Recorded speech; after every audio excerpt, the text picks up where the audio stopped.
दोस्तों नमस्कार, मैं उदय आप सभी का आपके अपने YouTube चैनल प्रोमिनेंट क्लासेस पर स्वागत करता हूं। दोस्तों आज की क्लास में हम पढ़ने वाले हैं यूनिट डिजिट के बारे में, यानी कि इकाई अंक के बारे में पढ़ेंगे, वो भी विद कॉन्सेप्ट के साथ।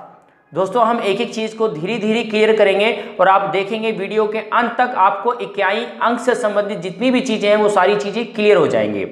दोस्तों यदि आप मेरे चैनल पर नए व्यूअर हैं तो अभी चैनल को सब्सक्राइब मत कीजिएगा, पहले वीडियो को शुरू से अंत तक देखिए। जब आपको मेरी वीडियो अच्छी लगे, जब आपको वाकई लगे यहाँ कुछ सीखने को हमें कुछ मिलेगा इस चैनल पर, तो आप चैनल को सब्सक्राइब कर लीजिएगा। साथ ही साथ बेल आइकन को दबाना मत भूलिएगा, जिससे मेरी आने वाली वीडियो की नोटिफिकेशन आपको टाइम टू टाइम मिलती रहेगी। आइए दोस्तों अब क्लास को शुरू करते हैं। दोस्तों आज की क्लास शुरू करने से पहले मैं कुछ आपको बेसिक बातें बताना चाहता हूँ। जैसे कि हम जैसा कि जानते हैं, अगर मैं आपको बताऊं कि नंबर जो हमारा होता है नंबर, तो दोस्तों कोई भी नंबर जो होता है उसकी दो वैल्यू होती है। किसी भी नंबर की जो वैल्यू होती है दोस्तों वो क्या होती है, दो वैल्यू होती है। एक जो होती है वो होती है प्लेस वैल्यू। क्या होती है दोस्तों, प्लेस वैल्यू। और एक जो होती है वो होती है दोस्तों फेस वैल्यू। क्या होती है, फेस वैल्यू। अब इनको हम समझते हैं कि आखिर क्या होता है प्लेस वैल्यू और फेस वैल्यू क्या होता है। हिंदी में प्लेस वैल्यू को स्थानीय मान कहते हैं। क्या कहते हैं, स्थानीय मान। जबकि फेस वैल्यू को कहते हैं अंकित मान।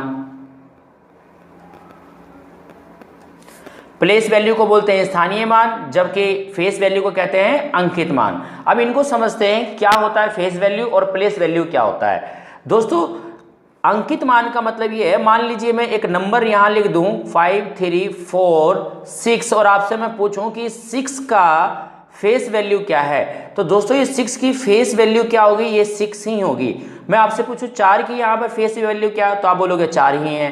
3 की फेस वैल्यू क्या है, यहाँ पर 3 है। 5 की फेस वैल्यू क्या है, यहाँ पर 5 है। यानी कि फेस वैल्यू क्या होता है, जो उसके चेहरे पर जो लिखा होता है, यानी कि जो नंबर लिखा है वही उसका फेस वैल्यू होगी। इस पे ज़्यादातर क्वेश्चन नहीं बनते हैं। अब हम समझने का प्रयास करते हैं स्थानीय मान क्या है, यानी कि प्लेस वैल्यू। जैसे मान लीजिए मैं यहाँ कोई नंबर लिख दूँ इस प्रकार से, और अब मैं आपसे पूछूं कि यहाँ पर ये 2 क्या है। हम दोस्तों बचपन से ही पढ़ते आए हैं कि ये हमारा इकाई अंक होता है, ये दहाई होता है, ये सैकड़ा होता है और ये हजार होता है। इस तरीके से अगर मैं इसको दिखाना चाहूँ प्लेस वैल्यू को, तो इसको लिखूंगा 2 × 1, क्योंकि ये इकाई अंक है और ये दहाई है। तो इसको दोस्तों मैं क्या करूँगा, इसको लिखूंगा 4 × 10, और इसको क्या लिखूंगा दोस्तों 4 × मैं 100, और इसको क्या लिखूंगा फ्रेंड, इसको लिख दूंगा मैं इसको 4 की जगह 5, और दोस्तों इसको लिख दूंगा 6 × मैं 1000। तो दोस्तों हमें क्या करना है, आज का जो हमारा टॉपिक है वो है इकाई अंक। तो हमें इनसे कोई मतलब नहीं है, हमें पहले वाले जो डिजिट है इससे मतलब है, और इसको हम क्या बोलेंगे दोस्तों, इकाई अंक, यानी कि यूनिट डिजिट। दोस्तों इसको क्या कहेंगे, यूनिट डिजिट। और हमें जितने भी क्वेश्चंस हम आगे करेंगे उसमें हमें यूनिट डिजिट से ही मतलब है। आइए अब आगे समझते हैं इसको कैसे करेंगे। दोस्तों मान लीजिए आपको मैं बोलूं इस तरीके से, एक नंबर दे दूं कि 3 4 5 6, मैं आपको प्लस करना है 6 2 5 8, और आपसे मैं पूछूं कि मुझे बता दो कि इसमें यूनिट डिजिट क्या होगा, तो आप कहेंगे सर देखिए इकाई अंक का मतलब होता है ये पहले वाला नंबर, इकाई का मतलब होता है पहले वाला नंबर। तो सर इनका तो कोई मतलब ही नहीं होता। हम क्या करते हैं, इन दोनों नंबरों को ऐड कर देते हैं। जब इनको दोनों को ऐड करेंगे 6 और 8 कितना होता है दोस्तों, 14 होता है, और 14 का क्या आएगा दोस्तों 4, और यही हमारा क्या होगा, इकाई अंक होगा। आई होप आपको इतनी मेरी बात समझ आ रही होगी। आइए दोस्तों एक और समझते हैं। आप कहोगे कि सर ये तो ऐड का है, ये बड़ा आसान है, क्या करा रहे हो। अब आगे देखिए धीरे धीरे हमारे क्वेश्चंस जो होंगे वो थोड़ा से टफ होते जाएंगे और चीज़ों को हम समझते भी जाएंगे साथ ही साथ। मान लीजिए अगर मैं क्वेश्चन तुम्हें इस तरीके से दे दूं कि जैसे मान लीजिए 442 गुना में 343 इंटू में 676 मान लीजिए, और अब मैं आपसे पूछूं दोस्तों इसका इकाई अंक क्या होगा, तो आप कहेंगे देखिए सर आपने हमें कहा कि इकाई अंक होता है पहले वाला, तो इसलिए हम क्या करेंगे, इन नंबरों से तो हमें कोई मतलब नहीं है, हम क्या करेंगे इन नंबरों को आपस में मल्टीप्लाई कर देंगे। तो 2 तिया 6 और 6 को जब गुना करेंगे किससे, 6 से, तो 6 6 36 आएगा और 36 का जो इकाई अंक होगा दोस्तों वो क्या होगा, 6 होगा। तो 6 हमारा क्या हो जाएगा, ये यूनिट डिजिट हो जाएगा और यही हमारा आंसर हो जाएगा। उम्मीद करता हूँ मेरी आपको इतनी बात समझ आ रही होगी। आइए दोस्तों अब आगे समझने का प्रयास करते हैं अगला कॉन्सेप्ट हमारा क्या है। दोस्तों अगला जो हमारा कॉन्सेप्ट है वो ये है कि दोस्तों अगर मैं आपसे पूछूं कि 11 का स्क्वायर क्या होता है तो आप मुझे क्या कहेंगे, आप कहेंगे सर 11 का स्क्वायर होता है 121। इसी प्रकार क्या होता है तो आप कहेंगे सर देखिए 11 का क्यूब होता है 1331। क्या होता है फ्रेंड्स, 1331। इससे हम क्या समझ रहे हैं, एक बात आप ऑब्जर्व करिए कि जब भी इकाई अंक हमारा 1 होता है तो उसकी कोई भी पावर करते हैं तो लास्ट में जो हमारा आंसर आता है वो दोस्तों क्या आता है, यानी कि वो इकाई अंक भी हमें 1 ही देता है।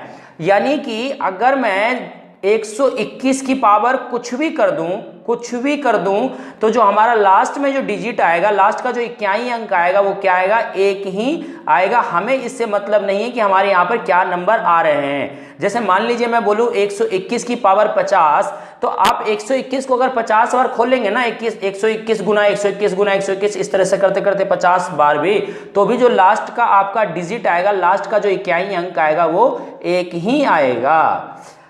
उम्मीद करता हूं आपको मेरी बात समझ आ रही होगी। इसी प्रकार अगर आपसे मैं पूछूं कि 10 का स्क्वायर क्या होता है तो आप कहेंगे 10 का स्क्वायर सर 100 होता है। अगर मैं आपसे पूछूं 100 का स्क्वायर क्या होगा तो आप कहेंगे सर देखिए 100 का स्क्वायर होता है 10,000। तो दोस्तों यहां से हमें एक बात और समझनी चाहिए कि जब 0 का हमको स्क्वायर करें या क्यूब करें, कुछ भी हम करेंगे, यानी कि इस नंबर का कितनी भी पावर कर दें तो जो हमारा लास्ट में यूनिट डिजिट आएगा वो 0 ही आएगा। इसी प्रकार अगर मैं आपसे कहूं कि 5 का स्क्वायर निकालिए तो आप कहेंगे 25 होता है। मैं आपसे पूछूं 15 का स्क्वायर क्या होता है, आप कहेंगे 225 होता है। इसी प्रकार अगर मैं आपसे पूछ लूं कि बताइए 25 का स्क्वायर क्या होगा तो आप बोलेंगे 625 होता है। तो दोस्तों यहाँ पर हमें एक बात समझनी चाहिए, क्या समझनी चाहिए, वो बात ये है कि जब भी हम 5 का स्क्वायर करते हैं, 5 का स्क्वायर करें चाहे क्यूब करें चाहे कुछ भी करें, 5 की कितनी भी पावर हम क्यों ना करें, जो हमारा लास्ट का जो डिजिट आएगा ना वो कितना आएगा दोस्तों, 5 ही आएगा। अगर मैं आपसे कहूं कि 5 की पावर इस तरीके से अगर आप निकालिए 5 की पावर 10, तो दोस्तों लास्ट का जो अंक आएगा ना इकाई अंक, वो भी हमारा कितना आएगा, 5 ही आएगा। आइए दोस्तों अब आगे समझते हैं। मान लीजिए जैसे कि मैं बोल दूं आपको कि 6 का स्क्वायर कीजिए, तो दोस्तों 6 का स्क्वायर होता है 36। इसी प्रकार आपसे मैं पूछूं कि 16 का स्क्वायर क्या होता है तो आप कहेंगे सर देखिए 16 का होता है 256। कहने का मेरा मतलब दोस्तों ये है कि जब भी हम 6 का स्क्वायर करें या कुछ भी करें, क्यूब करें, कोई भी पावर लगा दे तो हमारा जो इकाई अंक आएगा वो कितना आएगा दोस्तों, 6 ही आएगा। तो इन नंबरों से हमें एक बात ऑब्जर्व करनी चाहिए कि ये वो अंक हैं कौन कौन से दोस्तों, 0, 1, 5, 6, ये वे नंबर है। इन नंबरों का हम कितनी भी पावर क्यों ना कर लें, लास्ट में जो इकाई अंक आएगा ना वह यही आएगा। यानी कि इन नंबरों का इकाई अंक चेंज नहीं होता। अगर हम साधारण शब्दों में बोलें तो ये नंबर का इकाई अंक जो होता है नो चेंज होता है। क्या होता है दोस्तों, नो चेंज। ऐसे समझिए आप, मान लीजिए आपको मैं बोलूं यहाँ पर कि जैसे कि यहाँ पर लिख दिया, मान लीजिए दोस्तों 200 की पावर 10 इंटू में मैं दे दूं आपको कि 211 की पावर 112 इंटू में 25 की पावर 10 गुना में 36 की पावर 32। तो दोस्तों हमारा आंसर क्या होगा, आप कहेंगे देखिए सर आपने बताया कि इन नंबरों का इकाई अंक चेंज नहीं होता, हमें क्योंकि इकाई अंक से ही मतलब है तो इन नंबरों का तो कोई मतलब रहता ही नहीं है यहाँ पर। तो हम क्या करते हैं, हमें मालूम है जब 0 की पावर कुछ भी हो तो हमारा आंसर दोस्तों क्या आएगा, 0 ही आएगा। 1 की पावर हम चाहे कुछ भी करें हमारा 1 ही आएगा, 5 की पावर चाहे कुछ भी हो हमारा 5 ही आएगा, 6 की पावर चाहे कुछ भी हो हमारा 6 ही आएगा। कुल मिला के जब इसको मल्टीप्लाई करेंगे, 0 को इससे मल्टीप्लाई करेंगे 0, इसको इससे मल्टीप्लाई करेंगे 0, इसको इससे मल्टीप्लाई करेंगे 0, कुल मिला के जो हमारा आंसर आया फाइनल वो दोस्तों यूनिट डिजिट क्या आएगा, 0 ही आएगा। मान लीजिए हमारे पास ये 0 नहीं होता, तब हमारा आंसर क्या आता, तब हमारा जो आंसर आता वो आता 1 को जब 5 से गुना करते हैं तो 5 से कम 5 और 5 को 6 से गुना करते हैं तो 6 बजे 30 आता, और 30 में जो यूनिट डिजिट है हमारा वो कितना है दोस्तों, 0 है। उम्मीद करता हूँ आपको मेरी ये बात क्लियर हो गई होगी। अब दोस्तों अगले कॉन्सेप्ट पे आते हैं और उसको समझने का प्रयास करते हैं। दोस्तों अब इस कॉन्सेप्ट को समझिए। अब हमने 0, 1, 5, 6 इन नंबर को दिमाग में फीड कर लीजिए क्योंकि ये बड़े ही इंपॉर्टेंट नंबर हैं। इसी प्रकार दोस्तों अब मैं जो आपको समझाने वाला कॉन्सेप्ट हूँ वो 4 और 9 का समझाने वाला हूँ। किसका दोस्तों, 4 और 9 का कॉन्सेप्ट। ये दोनों ही जो नंबर है वो एक ही जैसे काम करते हैं, इसी वजह से इन दोनों नंबरों को मैंने एक ही साथ लिखा है। जैसे दोस्तों अगर मैं आपसे पूछूं कि 4 की पावर अगर 1 करूं तो कितना आएगा, तो आप कहेंगे सर 4 की पावर 1 4 ही आएगा। 4 का अगर मैं पावर 2 कर दूं तो दोस्तों कितना आएगा, तो 4 की पावर 2 दोस्तों कितना होता है हमारा, 16 होता है। इस 4 की पावर अगर मैं 3 कर दूं तो दोस्तों मेरा क्या आएगा, तो 4 की पावर जो 3 होगा वो मेरा दोस्तों कितना आएगा, 64 आएगा। 4 की पावर अगर मैं 4 ही करूं तो कितना आएगा, तो दोस्तों मेरा 256 आएगा। यहां से आप एक बात ऑब्जर्व करिए कि जब मैंने 4 की पावर 1 करी, 4 की पावर 3 करा, तो दोस्तों यहाँ पे हम क्या देख रहे हैं कि जो 4 की पावर 1 का यूनिट डिजिट है वही 4 की पावर 3 का यूनिट डिजिट है। इसी प्रकार 4 की पावर 2 का जो यूनिट डिजिट है वही 4 की पावर 4 का भी वही यूनिट डिजिट है। यानी कि हम इसको इस तरीके से भी तो समझ सकते हैं कि जब भी 4 की पावर क्या हो दोस्तों, ऑड हो। क्या हो दोस्तों, ऑड मतलब विषम संख्या हो। क्या हो फ्रेंड्स, विषम संख्या हो, तो हमारा जो यूनिट डिजिट आता है वो 4 ही आता है। इसी प्रकार अगर मैं आपसे कहूं कि 4 की पावर अगर इवन नंबर हो यानी कि सम संख्या हो तो इसका जो आंसर आता है दोस्तों वो कितना आता है, 6 ही आता है। इस बात को उम्मीद करता हूं आपको समझ आ गई होगी। दोस्तों इसी प्रकार आप 9 का कॉन्सेप्ट समझने का प्रयास कीजिए।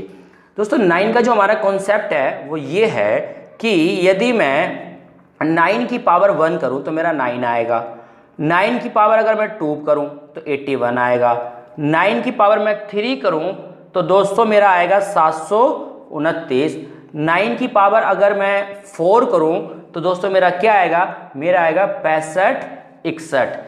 अब आप यहाँ पर एक और बात समझने की कोशिश करें और आप क्या ऑब्जर्व कर रहे होंगे कि जब 9 की पावर 1 है और 9 की पावर 3 है तो जो 9 की पावर 1 का यूनिट डिजिट है वही 9 की पावर 3 का यूनिट डिजिट है। यानी कि दोनों ही यूनिट डिजिट क्या हो रहे हैं, दोनों ही सेम हैं। ठीक इसी प्रकार जो 9 की स्क्वायर का यूनिट डिजिट 1 है वही 9 की पावर 4 का है। यानी कि ये नंबर रिपीट होने लग रहा है। तो यानी कि यहाँ से हमें एक बात ऑब्जर्व करनी चाहिए कि जब 9 की पावर ओड हो, 9 की पावर ओड हो यानी कि विषम संख्या हो, तो दोस्तों हमारा जो आंसर आता है वो क्या आता है, 9 आता है। और जब 9 की पावर इवन हो, इवन का मतलब सम संख्या हो, तो जो हमारा आंसर आता है वो यूनिट डिजिट में हमारा 1 आता है। उम्मीद करता हूँ आपको ये मेरी बात समझ आ रही होगी। एक एग्जाम्पल से समझ के क्लियर करते हैं दोस्तों।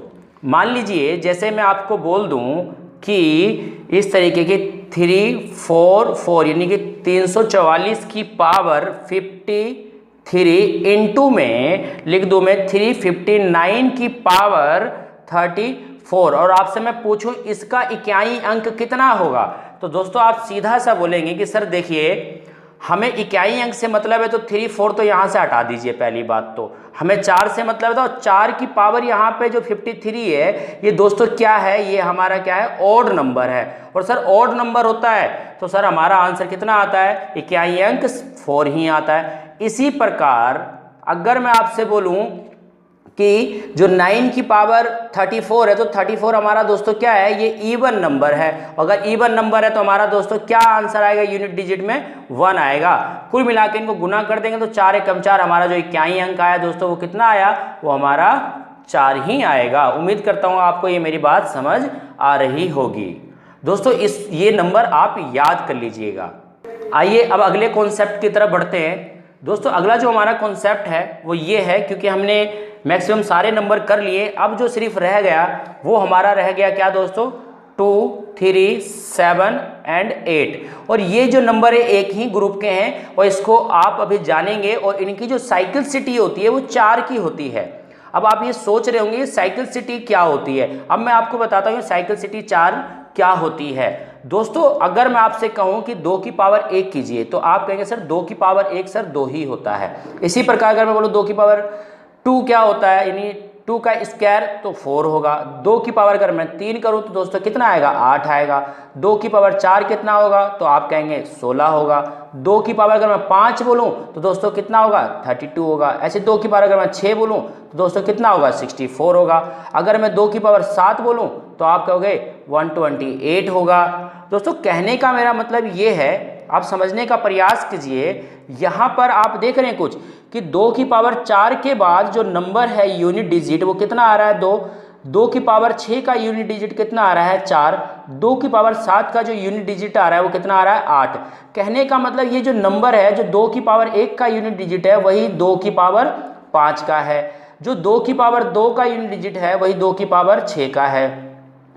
2 की पावर 3 का जो यूनिट डिजिट है वही 2 की पावर 7 का है। यानी कि जब मैं 2 की पावर 8 करूंगा तो उसका यूनिट डिजिट भी वही आएगा जो 2 की पावर 4 होगा। कहने का मेरा मतलब ये है कि जो 4 के बाद क्या होता है, 4 के बाद क्या होता है, ये नंबर रिपीट होने लग जाता है। ये नंबर क्या होने लग जाता है दोस्तों, इसका जो यूनिट डिजिट होता है वो क्या होने लग जाता है, रिपीट होने लग जाता है। इसीलिए मैंने कहा था इनकी जो साइक्लिसिटी होती है वो कितने की होती है, 4 की होती है। ठीक इसी प्रकार अगर मैं आपसे कहूं कि 3 की पावर 1 क्या होता है तो आप बोलेंगे 3 की पावर 1 3 होता है। मैं बोलूँ 3 का स्क्वायर कितना होगा, आप कहेंगे 9। 3 की पावर 3 कितना होगा तो आप कहेंगे 27। इसी प्रकार 3 की पावर 4 कितना होता है तो आप कहेंगे सर 3 की पावर 4 तो 81 होता है। 3 की पावर 5 कितना होता है, आप कहेंगे 243 होता है। तो दोस्तों आप यहाँ पे देखिए कि जो 3 की पावर 1 है, 2 है, 3 है, 4 है, 5वें नंबर पे ये वापस रिपीट होने लग रहा है। यानी कि जो इसकी साइक्लिसिटी है ना वो कितने की है दोस्तों, 4 की है इसकी भी साइक्लिसिटी। यानी कि 4 के बाद ये जो यूनिट डिजिट है वो रिपीट होने लग जाता है। ठीक इसी प्रकार अगर मैं 7 का करूं तो 7 का मान लीजिए 7 की पावर 1 7, 7 की पावर 2 49 होता है। 7 की पावर 3 अगर हम करें तो दोस्तों ये हो जाएगा हमारा कितना, ये हो जाएगा हमारा 343। और 7 की पावर 4 कितना होगा, ये होगा 2401। इसी प्रकार अगर हम 7 की पावर अगर 5 करें तो लास्ट में जो हमारा नंबर आएगा वो दोस्तों कितना आएगा, इकाई अंक 7 ही आएगा और यहाँ कुछ नंबर आएगा। कहने का मतलब ये कि 4 के बाद आप देख रहे हैं 7 के बाद 4 के बाद नंबर रिपीट होने लग रहा है। यानी कि इनका भी जो साइक्लिसिटी है 7 की भी वो भी कितने की है, 4 की ही है। ठीक इसी प्रकार अगर मैं 8 का आपके सामने करूं कि 8 की पावर 1 तो आप बोलेंगे 8। 8 की पावर 2 कितना होता है दोस्तों, तो आप बोलेंगे सर 64 होता है। 8 की पावर 3 कितना होता है तो आप कहेंगे सर 512 होता है। इसी प्रकार 8 की पावर 4 करोगे तो लास्ट में जो नंबर आएगा ना वो कितना आएगा दोस्तों, वो आएगा आपका यूनिट डिजिट 6 आएगा। ऐसे 8 की पावर जब 5 करोगे तो यूनिट डिजिट से मल्टीप्लाई करेंगे तो 8 6 48, लास्ट में जो आएगा 8 ही आएगा। तो दोस्तों आप देख रहे हो कि 4 चौथी पावर के बाद क्या हो रहा है, ये वापस रिपीट होने लग रहा है। यानी कि 8 की भी जो साइक्लिसिटी है ना वो कितने की है दोस्तों, 4 की ही है। अब करें क्या, जब साइक्लिसिटी जब 4 है तो ऐसे क्वेश्चनों को हम किस प्रकार से करेंगे, अब वो समझने का प्रयास करते हैं दोस्तों। यानी कि जब ये नंबर आएंगे और जब किसी की भी पावर इन नंबरों में से कुछ होगा तो देखिए दोस्तों हम उन सवालों को कैसे सॉल्व करेंगे, इसको एग्जाम्पल से समझते हैं। आइए दोस्तों, जैसे मान लीजिए मैं लिख देता हूं यहाँ पर इस तरीके से 347 इंटू 2 5 5 और इंटू में लिख देता हूँ मान लीजिए मैं यहाँ पर कि 2 2 2 की पावर 20। चलिए मान लीजिए 25 लिख देते हैं। ठीक है फ्रेंड, आइए इसका बताइए यूनिट डिजिट क्या होगा, इसका यूनिट डिजिट क्या होगा।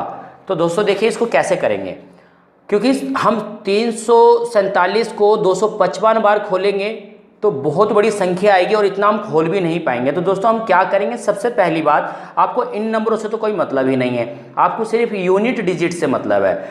अब दूसरी बात ये कि अब 7 की पावर 255 खोलना भी पॉसिबल नहीं है, तो हम क्या करेंगे, क्योंकि हमें मालूम है जो 7 की साइक्लिसिटी है वो 4 की है, तो हम दोस्तों क्या करेंगे, इस नंबर को छोटा कर लेंगे। इस नंबर को क्या कर लेंगे, छोटा कर लेंगे। यानी कि जो छोटा करने का मेरा मतलब ये है कि इस नंबर को आप 4 से डिवाइड कर देंगे। 4 से क्यों डिवाइड कर रहे हैं, क्योंकि 7 की साइक्लिसिटी 4 ही है, जिनकी साइक्लिसिटी 4 होती है उनको 4 से ही डिवाइड करते हैं। दोस्तों हम इसको छोटा करेंगे और 4 से डिवाइड करेंगे, तो 255 को 4 से डिवाइड करना है। तो एक बात को ध्यान रखिए, 4 की जो डिविजिबिलिटी जो रूल है वो बड़ा ही आसान है। आपको पूरा नंबर डिवाइड नहीं करना, आपको लास्ट के सिर्फ और सिर्फ 2 ही डिजिट डिवाइड करने हैं। यदि आप 55 को 4 से भाग करेंगे तो दोस्तों ये आ जाएगा आपका 4 एकम 4, 5 में 4 के 1, और ये हो जाएगा 4 तिया 12, 15 में से 12 जाएंगे, कितने बचेंगे दोस्तों, 3। तो कहने का मतलब जो रिमाइंडर आए, जो भी रिमाइंडर आए वही पावर आपको इसके ऊपर चढ़ा देनी है। ठीक इसी प्रकार अब 2 की पावर 25 तो निकालना पॉसिबल है नहीं, तो हम क्या करेंगे, इस पावर को 4 से डिवाइड कर देंगे। अब 4 से ही क्यों कर रहे हैं, क्योंकि इसकी भी जो साइक्लिसिटी है दोस्तों वो कितने की है, 4 की है, तो अब इसको भी डिवाइड कर लेंगे 4 से भाई। तो जब 4 से इसको डिवाइड करेंगे तो 4 6 24 और माइनस करेंगे दोस्तों, कितना रिमाइंडर आएगा हमारा, रिमाइंडर हमारा जो आया वो दोस्तों 1 आया। अब क्या लिखेंगे, यहाँ पर 2 लिख के जो इसका रिमाइंडर आया वो इसके ऊपर चढ़ा देंगे। अब दोस्तों इस प्रकार हम इसको क्या करेंगे, 7 की पावर 3। अब सोचोगे 7 की पावर 3 क्या होता है, दोस्तों ये भी करना बड़ा आसान है। 7 गुना 7 गुना 7 करेंगे, 7 49 आता है, 49 को 9 से मल्टीप्लाई करना है, 7 3 63, 63 का 3 से मतलब है, और 3 दूनी 6, यानी कि 6 आपका यूनिट डिजिट आ गया इस नंबर का। उम्मीद है आपको ये मेरी बात समझ आ रही होगी। आइए एक और क्वेश्चन से समझते हैं इसको। दोस्तों अब इसको करते हैं कि इसका आंसर कैसे निकालेंगे। देखिए 23 की पावर यहाँ पर हमारा जो है वो 63,484 है। कितना है, 63,484 है। तो दोस्तों क्या हम 23 को इतनी बार खोलेंगे, नहीं, हमें इतनी बार नहीं खोलना, क्योंकि अब हम समझ चुके हैं यूनिट डिजिट का क्या तरीका है सॉल्व करने का। हमें करना क्या है, क्योंकि हमें मालूम है जो 3 की साइक्लिसिटी होती है वो कितने की होती है दोस्तों, 4 की होती है। तो इसकी जो पावर है, इस पावर को हम कर लेंगे छोटा। और छोटा कैसे करेंगे, इसकी पावर को कर देंगे 4 से डिवाइड। अब 4 से डिवाइड करना बड़ा आसान है, हमें करना क्या है, लास्ट की 2 डिजिट को सिर्फ 4 से भाग दे देना है। तो दोस्तों जब हम 4 से भाग देंगे इस तरीके से, तो 4 दूनी हो गया 8, 4 और 4 एकम 4, अरे ये तो कुछ भी नहीं बचा हमारा। दोस्तों जब कुछ भी नहीं बचे आपके, यानी कि जब रिमाइंडर हमारा 0 आ गया, तो आपको करना क्या है, जो इसकी यूनिट डिजिट है ना, जैसे 3 है, तो इस 3 पर आपको पावर 4 ही चढ़ानी है, यानी कि जितना इसकी साइक्लिसिटी है उस नंबर की, वो साइक्लिसिटी आपको, यानी जैसे कि 3 की साइक्लिसिटी 4 होती है, तो आपको ऊपर 4 ही लिख देना है। अब आगे क्या करते हैं, देखो इससे तो हमें कोई मतलब ही नहीं है, 3 की पावर 121 बार तो खोलेंगे नहीं, तो हम क्या करेंगे, इस 121 को छोटा कर लेंगे। तो दोस्तों क्या करेंगे, इसको डिवाइड दे देंगे, किससे, 4 से डिवाइड दे देंगे। नंबर है लास्ट के 2 ही डिवाइड करने हैं, तो 4 पंजे दोस्तों कितना हो जाएगा, 20, रिमाइंडर कितना आया हमारा 1, तो 3 लिख के 1 रिमाइंडर। इसी प्रकार हम यहाँ क्या करेंगे, इसका तो हमें मालूम ही है कि भाई 5 का आप पावर कितनी भी खोले चेंज ही नहीं होता। कहने का मेरा मतलब ये है कि 5 की पावर चाहे कुछ भी हो, हमारा जो यूनिट डिजिट आएगा वो कितना आएगा, 5 ही आएगा। अब इसको सोल्व करेंगे और अपना आंसर निकाल लेंगे। अब यहाँ दोस्तों जैसे कि लिखा हुआ है 4 बार हमारा, इसको खोल देते हैं, तो दोस्तों कितना आएगा, 3 इंटू में 3 इंटू में 3 इंटू में 3, 3 तिया 9 होती है 27, 27 तिया 81, 81 का हम 1 करेंगे, 1 को इससे गुना करेंगे तो 3 एकम 3 आएगा, 3 पंजे 15 आएगा दोस्तों, और 15 का जो यूनिट डिजिट होगा वो कितना आएगा, 5, और ये हमारा आंसर हो जाएगा। दोस्तों बड़े ही आसानी से आप इसको कुछ ही सेकंड्स में सॉल्व कर सकते हो। उम्मीद करता हूँ आपको ये क्वेश्चंस समझ आ रहे होंगे और आप यूनिट डिजिट से रिलेटेड जितने भी क्वेश्चंस आते हैं अब उन्हें आप सॉल्व कर पाएंगे।